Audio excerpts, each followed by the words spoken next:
মুআজ্জাজ মুহতারাম, সম্মানিত মুসল্লিয়ানে কেরাম, মুরব্বিয়ানে এজাম, পবিত্র জুমার নামাজ আদায় করার লক্ষ্যে মসজিদে আগত মুসল্লি ভাইরা, যুবক ভাইরা, ছাত্র ভাইরা এবং পদ্মার আড়ালের মা ও বোনেরা সবাই আমার অন্তরস্থল থেকে সালাম গ্রহণ করুন। আসসালামু আলাইকুম ওয়া রাহমাতুল্লাহি তাআলা ওয়া বারাকাতুহু।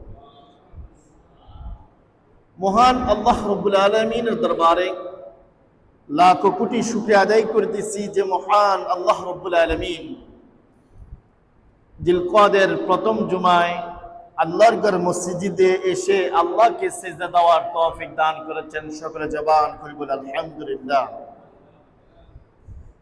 আল্লাহ পাক সুবহানাহু ওয়া তাআলা আমাদেরকে অসংখ্য অগণিত বান্দা থেকে যে যাচাই বাছাই করে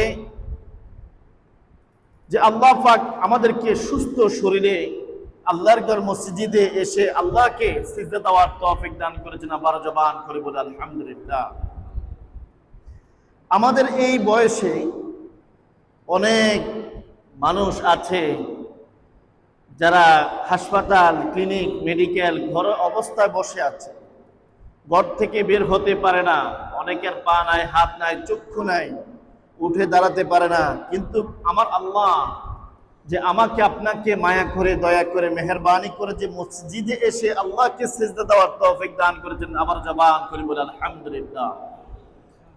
এর জন্য আমরা যত বেশি নিয়ামতের শুকরিয়া আদায় করব, আমাদেরকে নিয়ামত বাড়াই দিবেন কে? আল্লাহ পাক সুবহানাহু ওয়া তাআলা। এই জন্য আল্লাহ বলেন, লা ইন শাকারতুম লা আযিদান্নাকুম ওয়া লা ইন কাফারতুম ইন্না আযাবি লাশাদীদ। যে বান্দা আমার নিয়ামতের বেশি বেশি শুকরিয়া আদায় করবে, আমি ওই বান্দাকে নিয়ামত আরো বাড়াই দেব। উচ্চ আওয়াজে বলুন সুবহানাল্লাহ। কারণ আল্লাহর রহমত ছাড়া, আল্লাহর নিয়ামত ছাড়া আমরা কখনো বেঁচে থাকতে পারবো না। একটা সেকেন্ড, একটা মিনিটও আল্লাহর রহমত ছাড়া আমরা বেঁচে থাকতে পারবো না। এজন্য আমরা সর্ব অবস্থায়, সব সময় আমরা প্রশংসা করব আল্লাহ পাক সুবহানাহু ওয়া তাআলা। গুণ কীর্তন গাইব আমার আল্লাহ তাআলা, শুকরিয়া আদায় করব আল্লাহ তাআলা, নিয়ামতের শুকরিয়া। কারণ নিয়ামতের যে শুকরিয়া, এটা যদি আমরা সকাল থেকে সন্ধ্যা, সন্ধ্যা থেকে সকাল পর্যন্ত যদি আমরা করি, কখনো আল্লাহর নিয়ামতের শুকরিয়া আদায় করে শেষ করতে পারবো না। কারণ আমার আল্লাহ অসংখ্য অগণিত নিয়ামতের মাঝে আমাদেরকে কি রেখেছেন? আমাদেরকে রেখে দিয়েছেন। এজন্য আমার আল্লাহ তাআলা বলেছেন, ওয়া ইন তাউদ্দু নি'মাতাল্লাহি লা তুহসুহা। তোমরা আমার নিয়ামতকে কখনো গণনা করে শেষ করতে পারবে না। এজন্য আমার আল্লাহর কাছে আমরা শুকরিয়া আদায় করি যে আমার আল্লাহ আমাকে, আপনাকে সুস্থ শরীরে, সুস্থ মস্তিষ্কে, যে আল্লাহর ঘরে পবিত্র জুমার দিনে, দোয়া কবুলের দিনে, গরিবের হজের দিনে যে আমার আল্লাহ আমাদেরকে মসজিদে এসে আল্লাহকে সিজদা দেওয়ার তৌফিক দান করেছেন। আবার জবান করে বলি আলহামদুলিল্লাহ। তারই সাথে সাথে লাখো কোটি দুরুদ সালাম প্রেরণ করে দিচ্ছে আকে নাম তাজদারে মদিনা, সরকার দো আলম নূরে মুজাসসাম, সৈয়দুল মুরসালিন, হাউজে কাউসারের মালিক নবী, কামদে ওয়ালা নবী, দু জাহানের বাদশা নবী, উম্মত তরানে ওয়ালা নবী হযরতে মুহাম্মদ রাসূলুল্লাহ সাল্লাল্লাহু আলাইহি ওয়াসাল্লামের উপর যাকে সৃষ্টি না করলে আল্লাহ কোনো কিছুই সৃষ্টি করতেন না। তারই সাথে সাথে ওই সকল শহীদানদের প্রতি সালাম প্রেরণ করতেছি, যাদের শরীরের তাজা রক্তের বিনিময়ে বিজাতিদের সাথে যারা লড়াই করে নিজের জীবনকে আল্লাহর রাস্তায় উৎসর্গ করে দিয়েছেন, ওই সকল শহীদানদের প্রতি সালাম প্রেরণ করতেছি। তার সাথে সাথে ওই সকল আউলিয়া কিরামদের প্রতি সালাম প্রেরণ করতেছি, যাদের কষ্টের বিনিময়ে, সাধ্যের বিনিময়ে, পরিশ্রমের বিনিময়ে আমরা এই সাজানো গোছানো ইসলাম পেয়েছি। আবার জবান করে বলি আলহামদুলিল্লাহ। সম্মানিত হাজিরিন, আজকের এই জুমায় আমরা সংক্ষিপ্ত সময়ে কোরআন ও হাদিসের আলোকে আলোচনা করব তাকওয়া সম্পর্কে। কি সম্পর্কে? তাকওয়া সম্পর্কে, ভয় ভীতি সম্পর্কে। আল্লাহর ভয় অন্তরে যদি না থাকে, যতই ইবাদত করি না কেন ওই ইবাদতগুলো কোনো কাজে আসবে না যদি আল্লাহর ভয় না থাকে। যখন আপনার অন্তরে আল্লাহর ভয় থাকবে, যতটুকু ইবাদত করুন না কেন আমার আল্লাহ তাআলা তা কবুল করে নিবেন। আজকে আমাদের অন্তরে আল্লাহর ভয় নাই, আমরা কবরের চিন্তা ভুলে গিয়েছি, হাসরের চিন্তা ভুলে গিয়েছি, ফুলসিরাতের চিন্তা ভুলে গিয়েছি, মিজানের চিন্তা ভুলে গিয়েছি, হাসরের মাঠের কথা ভুলে গিয়েছি, যার কারণে আমরা ইবাদত থেকে বিমুখ হয়ে গিয়েছি। আজকে যদি কবরের চিন্তা থাকতো, হাসরের মাঠের চিন্তা থাকতো, ফুলসিরাতের চিন্তা থাকতো, মিজানের পাল্লার চিন্তা থাকতো, আল্লাহকে ভয় করতাম, কখনো আমরা ইবাদত থেকে দূরে থাকতাম। আজকে শুধু আমরা আল্লাহকে ভয় না করার কারণে আল্লাহর আইন কানুন থেকে অনেকটা দূরে সরে যাচ্ছি। যদি আল্লাহর নিয়ম, আল্লাহ যে নিয়ম নীতি আমাদের জন্য নির্ধারণ করে দিয়েছেন, রাসূল পাক সাল্লাল্লাহু আলাইহি ওয়াসাল্লামের মাধ্যমে আমাদের জন্য যেগুলো কম্পালসারি করে দিয়েছেন সেগুলো আমরা এখনো করি না। কারণ ফরজ ইবাদত থেকেও আমরা অনেকটা দূরে সরে যাচ্ছি। কারণ কি? কারণ হচ্ছে শুধুমাত্র আল্লাহর ভয়। আল্লাহর ভয় আমাদের অন্তরে নাই, না থাকার কারণে আমরা আল্লাহর ইবাদত থেকে, আল্লাহর বন্দিগি থেকে, আল্লাহর আইন কানুন থেকে অনেকটা দূরে সরে যাচ্ছি, যার কারণে আমরা বিভিন্ন বিপদ আপদের মধ্যে পতিত হচ্ছি। এজন্য তাকওয়া শব্দটি হচ্ছে আরবি, যার আবিধানিক অর্থ হচ্ছে বেঁচে থাকা বা বিরত থাকা। মুজামুল ওয়াসিত গ্রন্থের মধ্যে রয়েছে আল খাউফ ওয়াল খাশিয়াত। তাকওয়া শব্দের অর্থ হচ্ছে ভয় ভীতি। তাকওয়া শব্দের অর্থ কি? ভয় ভীতি। ইমাম রাগিব ইস্পাহানি রাহমাতুল্লাহ আলাইহি বলেন, নিজেকে গুনার কাজ থেকে বিরত থাকার নামই হচ্ছে তাকওয়া। নিজেকে গুনার কাজ থেকে, শয়তানের কাজ থেকে বেঁচে থাকার নামই হচ্ছে কি? তাকওয়া। কারণ যখন আপনি আল্লাহকে ভয় করবেন, আপনি গুনার কাজে যাবেন না, শয়তানের কাজে আপনি যাবেন না। এর জন্য নিজেকে গুনাহ থেকে বিরত থাকা, নিজেকে গুনাহ থেকে বেঁচে থাকার নামই হচ্ছে কি? তাকওয়া। আল্লামা নাসিরউদ্দিন বাইজাবি রাহমাতুল্লাহ আলাইহি বলেন, মুত্তাকিন ওই বান্দাকে বলা হয়, ওই ব্যক্তিকে বলা হয় যিনি পরকালের ক্ষতিকারক বস্তু থেকে নিজেকে বিরত রাখে। উচ্চ আওয়াজে বলুন সুবহানাল্লাহ। মুত্তাকিন হতে গেলে আপনাকে পরকালের যে ক্ষতিকারক যে বস্তুগুলো আছে, দুনিয়াতে যে গুনার কাজগুলো আছে, পরের হক নষ্ট না করা, হারাম পথে না চলা, সুদ না খাওয়া, ব্যভিচারে লিপ্ত না হওয়া, এগুলো হচ্ছে পরকালের ক্ষতি। এগুলো থেকে নিজেকে বিরত রাখার নাম হচ্ছে কি? মুত্তাকিন। আপনি যদি মুত্তাকিন বান্দা হতে চান তাহলে নিজেকে অবশ্যই গুনাহ থেকে বিরত রাখতে হবে এবং আল্লাহর ভয় অন্তরে স্থান করতে হবে। আল্লাহর ভয় অন্তরে থাকতে হবে, তখন আপনি মুত্তাকিন ফরজগার বান্দা হতে পারবেন। তাকওয়ার তিনটা স্তর আছে। কয়টা স্তর? তাফসিরে জাল্লাইনের মধ্যে আছে তাকওয়ার তিনটা স্তর আছে। এক নম্বর হচ্ছে কুফর ও শিরক থেকে বেঁচে থাকা। কুফর ও শিরক থেকে বেঁচে থাকা, কুফর ও শিরক থেকে বেঁচে থাকা, এটা হচ্ছে তাকওয়ার প্রথম স্তর। এবং যেমন আল্লাহ তাআলা পবিত্র কোরআন কারীমের মধ্যে ঘোষণা করেছে, ইন্না শিরকা লা যুলমুন আযীম, নিশ্চয় শিরক হচ্ছে মহা গুনাহ, বড় গুনাহ।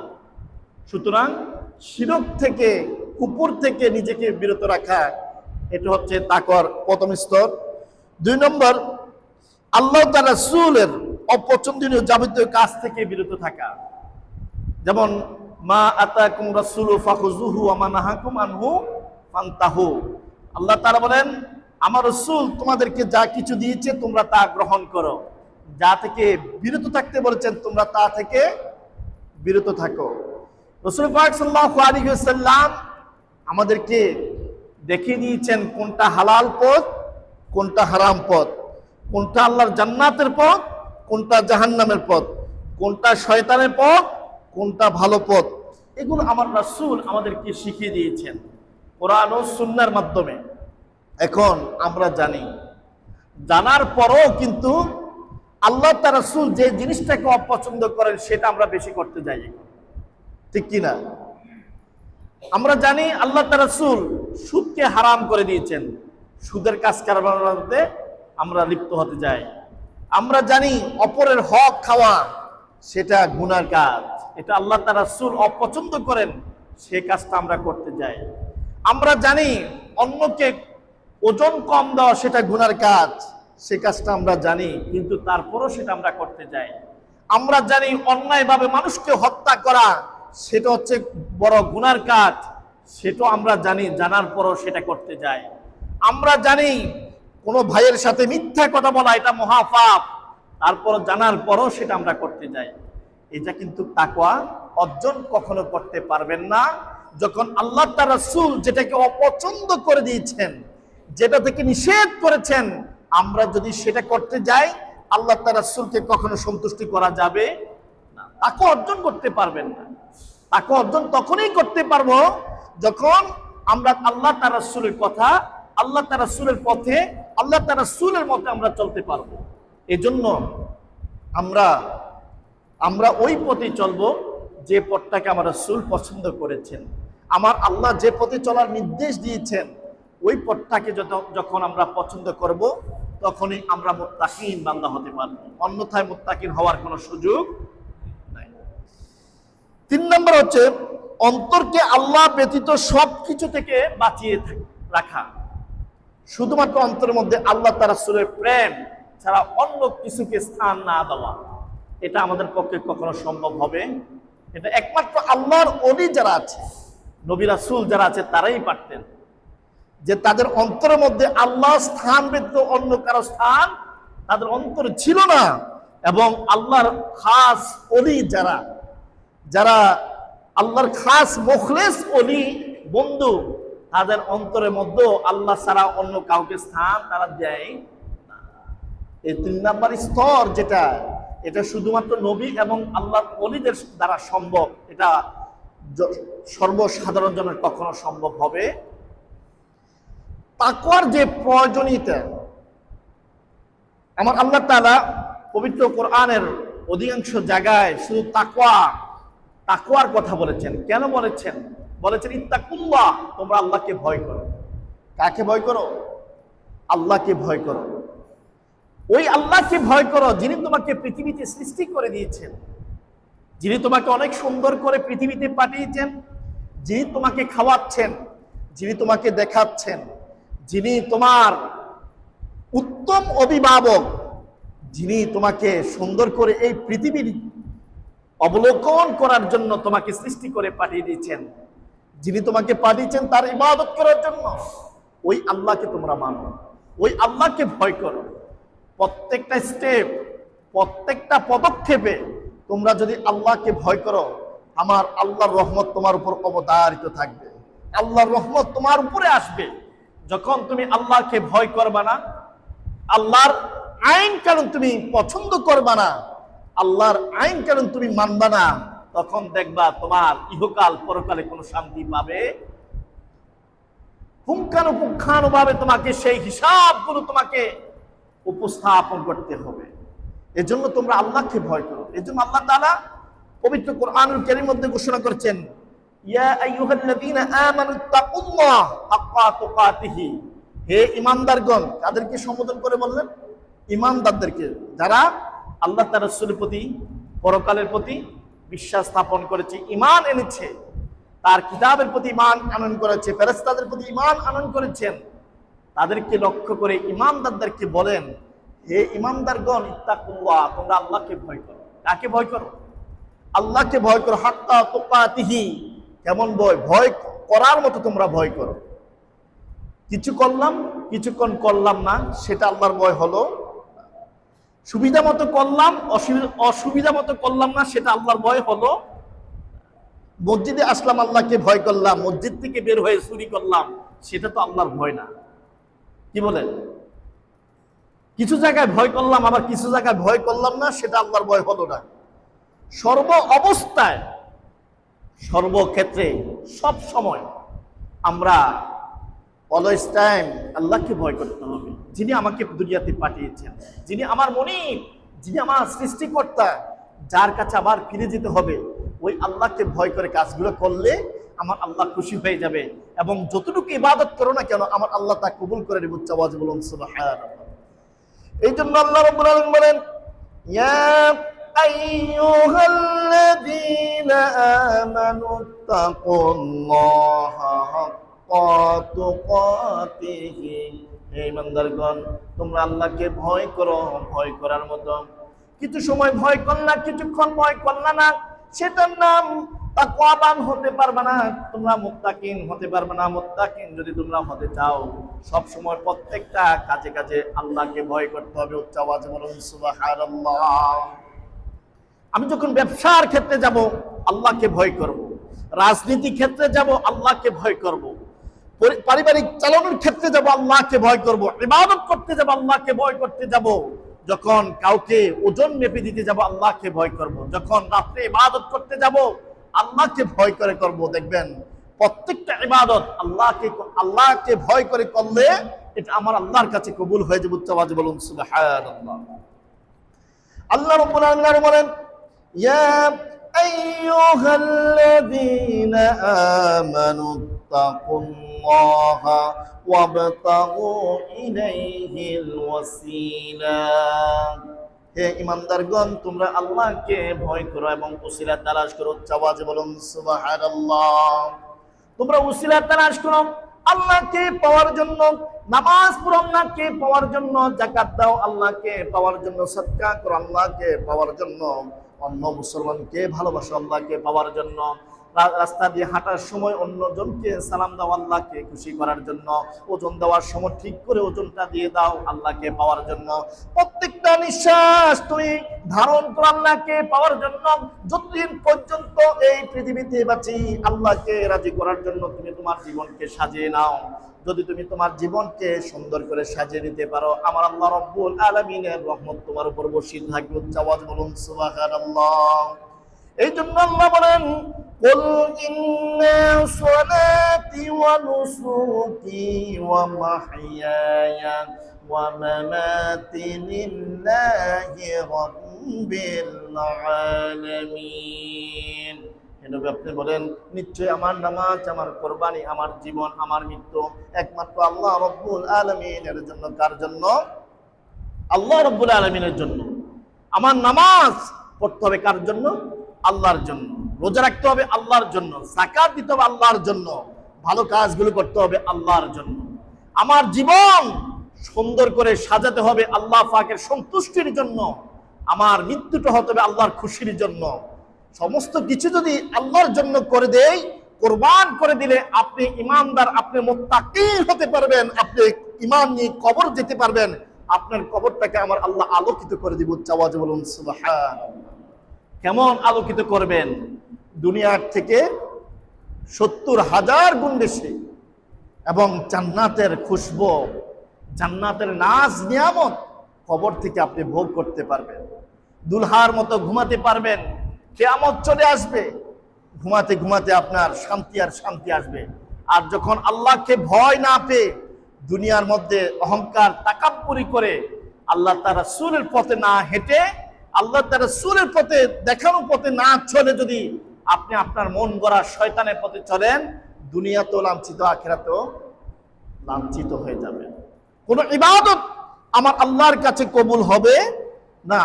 সেজন্য আমার আল্লাহ বলেন, আবতাগু ইলাইহিল ওয়াসিলা, তোমরা ওসিলা তালাশ করো, নামাজ পড়ে আল্লাহর কাছে প্রার্থনা করো।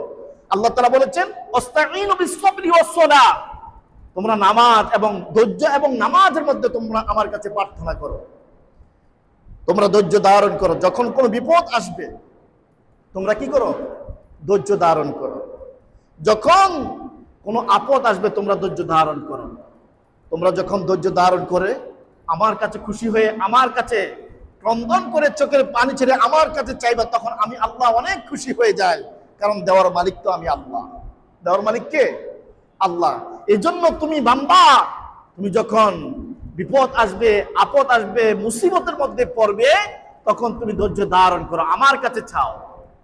যখন তুমি হাত উঠাইয়া চোখের পানি ছেড়ে দিয়ে আমার কাছে চাইবে, আমি আল্লাহ রহমতের ফেরেশতাদেরকে নিয়ে প্রত্যক্ষ করে তাদেরকে দেখাবো যে দেখো এই বান্দাকে আমি দুনিয়ার জমিনে পাঠিয়েছি, এই বান্দা তো আমার দিকে তাকিয়ে আছে, আমার কাছে চাচ্ছে, আমার কাছে সে প্রার্থনা করে, সে তো আমাকে দেখে নাই, সে তো আমার কথা শুনেছে মাত্র, কিন্তু আমার কাছে চাচ্ছে, এজন্য আমি তাকে অগাতর দান করে দিলাম। উচ্চ আওয়াজে বলুন সুবহান।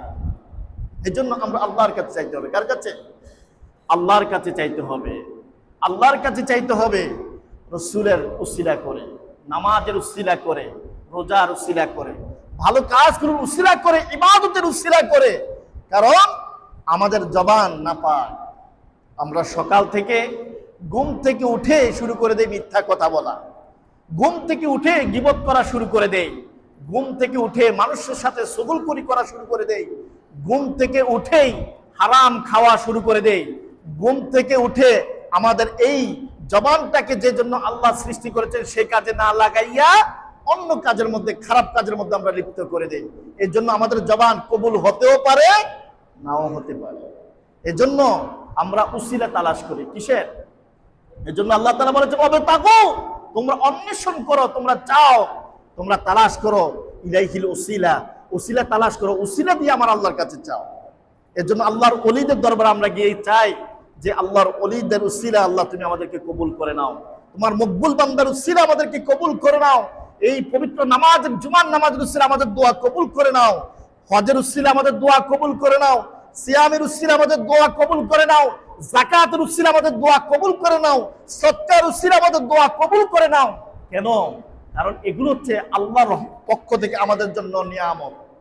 আল্লাহর পক্ষ থেকে আমাদের জন্য কি নিয়ামত? নামাজটা কি আমাদের জন্য নিয়ামত না? নামাজের উসিলা ধরে ধরে আমরা আল্লাহর কাছে তওবা করি, নামাজের উসিলা ধরে আল্লাহর কাছে গুনাহ মাফ চাই। এজন্য আমরা চাই। কেন? ওয়াস্তাঈনু বিস-সাবরি ওয়াস-সালাহ, ধৈর্য এবং নামাজের মাধ্যমে তোমরা আমার আল্লাহর কাছে প্রার্থনা করো, আমার কাছে প্রার্থনা করো। আল্লাহ বলেছেন ওয়াস্তাঈনু বিস-সাবরি ওয়াস-সালাহ, সবর এবং নামাজের মাধ্যমে তোমরা আমার কাছে প্রার্থনা করো, আমি আল্লাহ কবুল করে নেব। উচ্চ আওয়াজে বলুন সুবহানাল্লাহ। দেখুন এখানে ওয়াস্তাঈনু বিস-সাবরি ওয়াস-সালাহ, আগে নামাজের কথা আনেন নাই, আগে এনেছে ধৈর্যের কথা।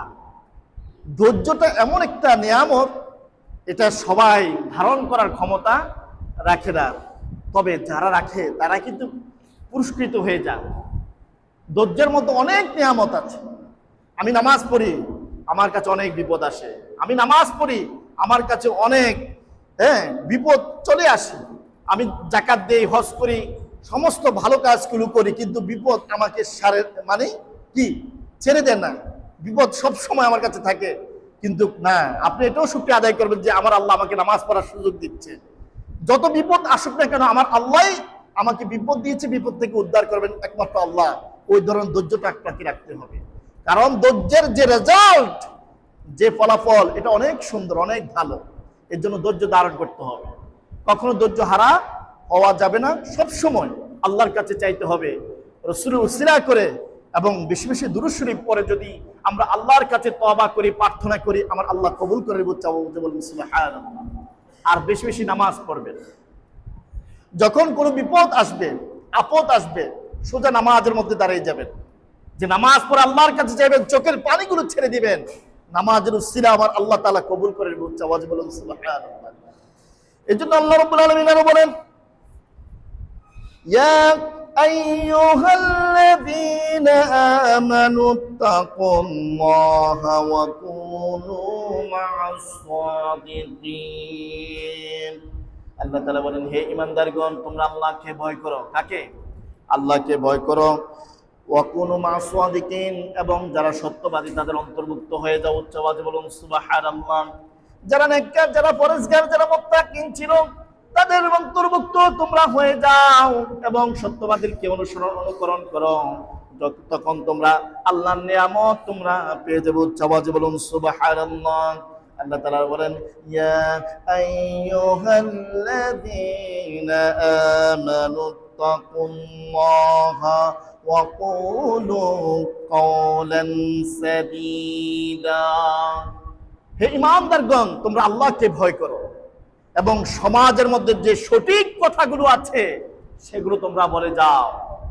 একজন থেকে টাকা খাইয়া তার পক্ষ হয়ে তুমি রায় দিও না। এখন তো এগুলো চলে সমাজের মধ্যে, ঠিক কি না? যার থেকে টাকা খাবো তার পক্ষে আমরা রায় দেব, যদিও বা সে অন্যায় করে থাকে। অথচ মুসলিম ব্যক্তির দোয়া আমার আল্লাহর কাছে কবুল হয়ে যায়। গত সপ্তাহে আমি আলোচনা করেছিলাম 3 ব্যক্তির দোয়া আল্লাহর কাছে কবুল হয়ে যায়। কয় ব্যক্তির দোয়া? 3 ব্যক্তির দোয়ার মাঝে কোনো হেজাব থাকে না, কোনো পর্দা থাকে না। যতটুকু দোয়া আমার আল্লাহর কাছে করবে আল্লাহ তাআলা ওই দোয়াগুলো কবুল করে নেন। এক নাম্বার কি? এক নম্বরে বলেন, এক নম্বর হচ্ছে মুজলুম। মুজলুম মানে যিনি অত্যাচারিত, সমাজের মধ্যে নিরহ ব্যক্তি যারা আছে, যাদেরকে কেউ দাম দিতে চায় না, সবাই তার প্রতি জুলুম করে থাকে, অন্যায়ভাবে তার প্রতি জুলুম করে থাকে, সমাজে কথা বলতে দেয় না, বাক শক্তি করতে দেয় না, উচ্চ আওয়াজে কথা বলার সুযোগও তাকে দেয় না। সবাই তাকে গরিব পেয়ে, মজলুম পেয়ে অত্যাচার করে। ওই অত্যাচারিত ব্যক্তি যদি আমার আল্লাহর কাছে কারোর জন্য দোয়া বা বদদোয়া করে, সেটা কবুল হয়ে যায়। 2 নাম্বার হচ্ছে বিররুল ওয়ালিদাইন, পিতামাতার দোয়া। পিতামাতা যদি কোনো সন্তানের জন্য দোয়া বা বদদোয়া করে, সেটা আমার আল্লাহর কাছে কবুল হয়ে যায়, সেখানে কোনো পর্দা বা হেজাব থাকে না। 3 নাম্বার হচ্ছে দাওয়াত মুসাফির, এবং যারা মুসাফির ব্যক্তি, যে মুসাফির এবং মিসকিন ফকির, একটু আমি গত জুমা তার আগের জুমা বুঝিয়েছিলাম যে মুসাফির ব্যক্তিও যদি দোয়া করে, ওই দোয়া আল্লাহ কখনো ফেরত দেন না, সেটা কবুল হয়ে যায়। এই জন্য সমাজের মধ্যে সঠিক কথা যেটা, মিথ্যা কথা তোমরা আশ্রয় নিবা না, সঠিক কথাগুলো তোমরা সমাজের মধ্যে বলে যাবা। কারণ যে পথে আল্লাহ তার রাসূল তোমাদেরকে দেখিয়ে দিয়েছেন, যে পথটাকে তোমাদেরকে সহজ করে দিয়েছেন, যে পথটা জান্নাতের পথ, সেই পথটাকে তোমরা দেখাও। আমরি বিল মারুফ ওয়ান নাহি আনিল মুনকার, সৎ কাজের আদেশ করো, অসৎ কাজ থেকে মানুষকে বিরত রাখো, মানুষকে নামাজের প্রতি ধাবিত করো। আকিমুস সালাত, তোমরা মানুষকে নামাজের প্রতি ধাবিত করো, নিজে নামাজ পড়ো, অপরকে নামাজের জন্য তাকিদ দাও, তাদেরকে বিভিন্নভাবে নামাজ পড়ার জন্য বুঝাও। তুমি যখন নামাজ পড়বে, অন্য ভাইকেও নামাজ পড়ার জন্য বলবা। তুমি যখন ভালো কাজ করবা, অন্য ভাইকে ভালো কাজগুলো করার জন্য বলবা। তুমি নিজে ভালো কথা বলবা, অন্য ভাইকে ভালো কথা বলার জন্য তাকে বলবা। তুমি নিজে গীবত করবা না, অন্যকেও গীবত করার সুযোগ দিবা। তুমি অন্যায়ভাবে মানুষকে মারবা না, অন্যকেও অন্যায়ভাবে মানুষকে মারার জন্য উৎসাহিত করবা। সে হত্যা করলে যে গুনাহ তুমি যে উৎসাহিত করছো, সেই গুনাহ, একই গুনাহ তুমি পেয়ে যাবা। আজকে সমাজের মধ্যে এরকম কিছু লোক আছে, নিজে করবে না, মানুষকে দিয়ে করাবে। নিজে বাসা দিতে চায় না, অর্থাৎ নিজে ধরা দিতে চায় না, কিন্তু মানুষকে দিয়ে সে কাজগুলো করায়। খবরদার, আমার আল্লাহ হচ্ছে আলিমুন বিযাতিস সুদূর, তিনি হচ্ছেন অন্তর্যামী, তিনি সবকিছু জানেন। অন্তরে খবর, অন্তরে কি পোষণ করেছ, সেগুলো আমার আল্লাহ তাআলা জানেন। মনে মনে কি এরাদা করেছো, কি ইচ্ছা করেছো, আর ক্ষতি করার জন্য তুমি বসে আছো, সেগুলো আল্লাহ দেখেন। তোমার শক্তি যতদিন আছে ততদিন পর্যন্ত তুমি তোমার অহংকার করে, ভরাই করে, তুমি তাকাব্বুরি করে সমাজকে তোমার অধীনস্থ করে রাখতে চাও না। একদিন তোমার সময়টাও চলে যাবে, শক্তি চলে যাবে, সেদিন কোথায় যাবা? আর যখন কবরে যাইবা, তখন প্রত্যেকটা হিসাব তোমাকে পুঙ্খানুপুঙ্খানুভাবে তোমাকে আদায় করতে হবে। ফামাইয়া আমাল মিসকালা যাররাতিন খায়রান ইয়ারা ওয়া মাইয়া আমাল মিসকালা যাররাতিন শাররান ইয়ারা। বিন্দু পরিমাণ ভালো কাজ করলে সেটার জবাব, সেটার প্রতিদান আমার আল্লাহ তোমাকে দান করবে। আর বিন্দু পরিমাণ যদি খারাপ কাজ করো, সেটারও রেজাল্ট তোমাকে, বিন্দু পরিমাণের রেজাল্ট তোমাকে দান করা হবে। অস্বীকার করার কোনো সুযোগ নাই। যদি কেউ অস্বীকার করো, আমার আল্লাহ ওই যে স্যাটেলাইট ক্যামেরার মতো সবকিছু তোমার সামনে ফুট আপ করে দিবে। দেখো, তুমি তোমার হাত দিয়ে এই কাজটা করেছিলে, তুমি তোমার জবাব দিয়ে সুদের ব্যবসা করেছিলে, তুমি তোমার জবাব দিয়ে অন্যায়ভাবে মানুষকে হত্যা করার জন্য পরামর্শ দিয়েছিলে, অন্যায়ভাবে মানুষকে সমাজের মধ্যে লাঞ্ছিত অপমানিত করার জন্য তুমি সেই সুযোগটা তুমি মানুষকে দিয়েছিলে। আজকে তুমি দেখো, অস্বীকার করার সুযোগ নাই। দুনিয়ার জমিনে মিথ্যা কথা বলে পার হতে পারো, কিন্তু আখিরাতে নট লরণ সরণ, কোনো লড়াচড়া করার সুযোগ দিবে না, কোনো লড়াচড়া করার সুযোগ দিবে না। প্রত্যেকটা সময়ের প্রত্যেকটা মিনিটের, প্রত্যেকটা কাজের, প্রত্যেকটা কর্মের হিসাব আমার আল্লাহর কাছে তোমাকে উপস্থাপন করতে হবে। সেদিন তুমি কোনো পথ পাবে না পলায়ন করার মতো। সেটা আল্লাহর দরবারে তোমাকে হাজির দিতে হবে। সেখানে অস্বীকার করারও সুযোগ নাই, মিথ্যা কথা বলার সুযোগ নাই, এবং কি সেখানে তুমি আরেকজনকে ওইভাবে দলবদ্ধ করার জন্য দুনিয়াতে যেরকম সুযোগ পাইছো, সেখানে নিজের আমল নামার জবাবদিহিতা করতে করতেই তোমার সময় পার হয়ে যাবে। ইয়া নাফসি বলতেই থাকবে নিজেকে বাঁচানোর জন্য। সেজন্য আল্লাহকে ভয় করো, আল্লাহকে ভয় করো। প্রত্যেকটা কাজ, প্রত্যেকটা ইবাদত, প্রত্যেকটা বন্দেগী আল্লাহকে ভয় করে করো। আমার আল্লাহকে যদি ভয় করো, আল্লাহ তোমার প্রতি রহমত অবধারিত রাখবেন, এবং কি আল্লাহ তোমার ইবাদত গুলো কবুল করবেন। তুমি যদি নামাজ পড়তে পড়তে ধনুকের মতো বাঁকা হয়ে যাও, তোমার অন্তরে যদি আল্লাহর ভয় না থাকে, সেই নামাজ কোনোদিন তোমার উপকারে আসবে না। রোজা রাখতে রাখতে যদি তুমি তারের মতো চিকন হয়ে যাও, না খেয়ে রোজা রেখে রেখে যদি তুমি তারের মতো চিকন হয়ে যাও, আল্লাহর ভয় যদি তোমার অন্তরে না আসে, সেই রোজা কোনোদিন তোমার উপকারে আসবে না। সেজন্য আমাদের উচিত, আমাদের দায়িত্ব, আমাদের কর্তব্য, আমার আল্লাহ ওমা খালাকতুল জিন্না ওয়াল ইনসা ইল্লা লিয়াবুদুন, যে কারণে আমাদেরকে দুনিয়ার জমিনে পাঠিয়েছেন, এবং যে কারণে আমার আল্লাহ আমাদেরকে সৃষ্টি করেছেন, দুনিয়ার আলোকে আমাদেরকে দেখিয়েছেন, এবং আমাদের উপর যে দায়িত্বগুলো দিয়েছেন, যে ওয়ার্ডার করেছেন, সে জান্নাতের পথে আমরা হাঁটতে হবে এবং ভালো কাজগুলো করতে হবে, আমার কারণে যাতে কারোর যেন ক্ষতি না হয়, এবং আমরা যেন আল্লাহ তাআলা রাসূলের পথে থাকতে পারি, এবং আল্লাহ তাআলা রাসূলকে সন্তুষ্টি করে প্রত্যেকটা কাজ রাসূলের আদর্শ অনুযায়ী করতে পারি। আল্লাহ পাক সুবহানাহু ওয়া তাআলা যেন আমাদেরকে সুযোগ করে দেন। ওয়া আখির দাওয়ানা আলহামদুলিল্লাহি রাব্বিল আলামিন। আসসালামু আলাইকুম ওয়া রাহমাতুল্লাহি তাআলা ওয়া বারাকাতুহু।